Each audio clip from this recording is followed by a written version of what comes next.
കെട്ടിയവന്മാരോട് ഇല്ലടി. ഇല്ലേ മോനെ? കൊലയും കഴിഞ്ഞ് തോക്കൊളിപ്പിച്ചിട്ട് എവിടെ പോയിടിയവന്മാരെ? അറിയില്ലേ മോനെ?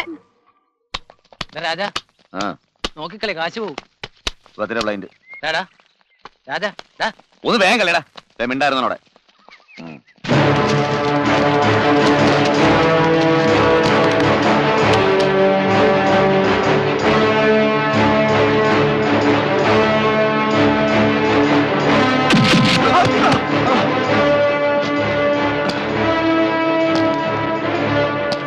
പറയണ, നിങ്ങളല്ലേ പാറയിൽ പാപ്പനെ കൊന്നത്? ഞങ്ങളല്ല സാറേ, ഞങ്ങൾക്കൊന്നും അറിയില്ല.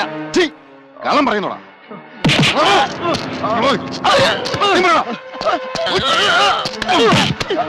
രാമേന്ദ്ര,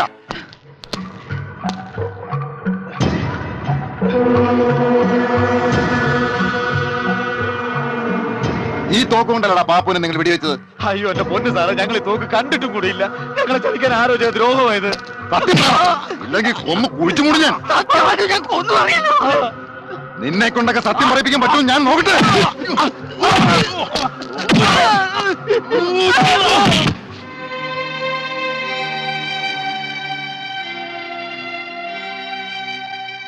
അച്ഛൻ ഇങ്ങനെ ഇവിടെ ഇരുന്ന രവിയേട്ടനെയും രാജനെയും സ്റ്റേഷനിലിട്ട് ആ ദുഷ്ടന്മാരെ തല്ലിക്കൊല്ലും. ഇവിടെ കൊണ്ട് തോക്ക് കുഴിച്ചിട്ടത് മനഃപൂർവ്വം ആരോ നമ്മളെ ചതിക്കാൻ വേണ്ടി ചെയ്തതാ. അല്ലാതെ പാപ്പു മൂത്തനാരെ ഇവിടത്തെ മക്കള് കൊല്ലുമെന്ന് അച്ഛന് തോന്നുന്നുണ്ടോ?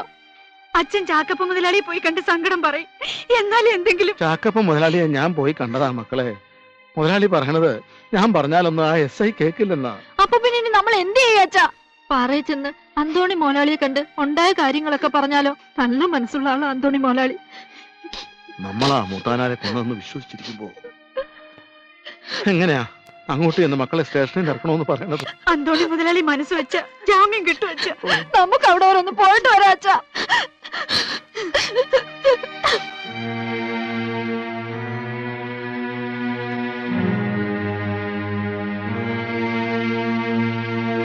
നിക്കടവിടെ.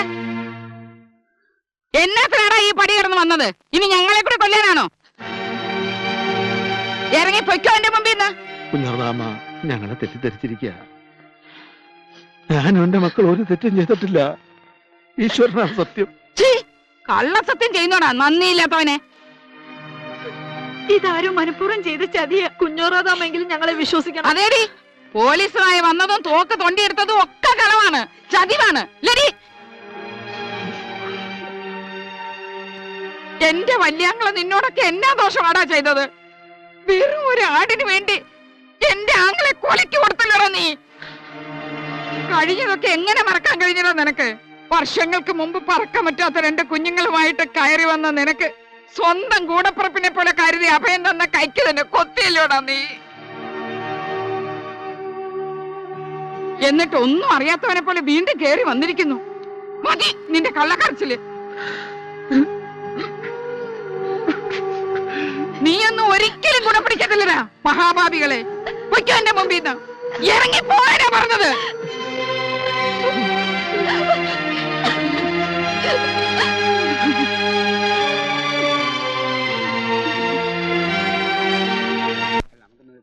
ഇച്ചാച്ചനോട് ശത്രുത ഉണ്ടായിരുന്ന ചാക്കപ്പനും അനുജനും മക്കളും സംഭവം നടക്കുന്ന സമയത്ത് അടുത്ത് തന്നെ ഉണ്ടായിരുന്നല്ലോ. പിന്നെ ആരായിരിക്കും? എന്റെ പൊന്നാശോ, നമ്മൾ ആരെ അങ്ങനെ കണ്ണും പൂട്ടി വിശ്വസിക്കരുത്. അവന്മാർ വല്ല ബെൽറ്റ് ബോംബായാണ് വന്നതെങ്കിലോ? ഇനി പടച്ചവമ്പുരാനായാലും ശരി, ഒരു മുഴം അകലെ അങ്ങ് നിർത്തിക്കണം. നിന്റെ വിശ്വാസം നിന്നെ പൊറപ്പിക്കട്ടെ. പക്ഷെ എനിക്ക് ഇപ്പോഴും സംശയം. ദേവസ്വം ആരെങ്കിലും സംശയമുണ്ടോ? ഉണ്ട്. പാപ്പ മൂത്താനാര് മരിക്കുന്നതിന് മുമ്പ് ചെറിയൊരു സംഭവം ഉണ്ടായി. എന്ത് സംഭവം? ഒരിടക്കോളൊത്ത് വന്നപ്പോ ഞാൻ നിറമ്പുഴ കവലയിലെ ബാറിലൊന്ന് കയറി. അവിടെ വെച്ച് ബാർ മുതലാളി പങ്കജാക്ഷനെ കണ്ടു. കണ്ട പാടെ എന്റെ നേരെ ഒറ്റ എരച്ചു കയറ്റുവാ. എടോ കപ്പിയാര് ദേവസ്യേ, പാപ്പവും ചാക്കപ്പനും ഒരുമിച്ചല്ലോ.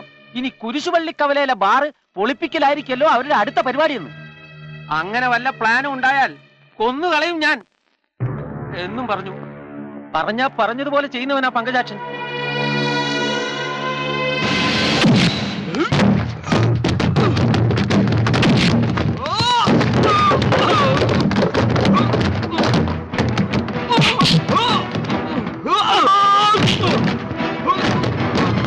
പാറയിൽ പാപ്പുവിനെ വകവരുത്തിയതിൽ നിനക്കെന്തെങ്കിലും കൈയുണ്ടോന്ന് എനിക്കറിയണം. എന്റെ പൊന്നെന്തോണി, എനിക്കൊന്നും അറിയില്ല. എന്റെ അമ്മ സത്യം, എന്റെ മക്കള് സത്യം. പാപ്പ മുത്താനാര് മരിക്കുമ്പോ ഞാൻ ഈ നാട്ടിലില്ല. സത്യമാണ് ഞാൻ പറയുന്നത്. എന്നെ ഒന്നും ചെയ്യരുത്. ഓ മരിച്ച കൃത്യ ദിവസം തന്നെ താൻ ഈ നാട്ടിലില്ലായിരുന്നു അല്ലേ? സത്യമാ മുതലാളി പറയുന്നത്, ഞങ്ങൾ ആരും ഇവിടെ ഇല്ലായിരുന്നു. അന്തോണി എന്നെ വിശ്വസിക്കണം. തൽക്കാലം നിന്നെ വിശ്വസിച്ചു എന്നും കരുതിക്കോ. പക്ഷേ നിനക്ക് ഇതിനകത്ത് എന്തെങ്കിലും കൈയുണ്ടെന്ന് അറിഞ്ഞാൽ തന്തയ്ക്ക് പാലം വലിക്കുന്ന പൊന്നു മോനെ, നീ ഇവിടെ കിടന്ന് കളിക്കുന്ന കളിയല്ല എന്റെ കളി, തളിപ്പറമ്പ് കളി, വെട്ടി മലത്തിക്കളി.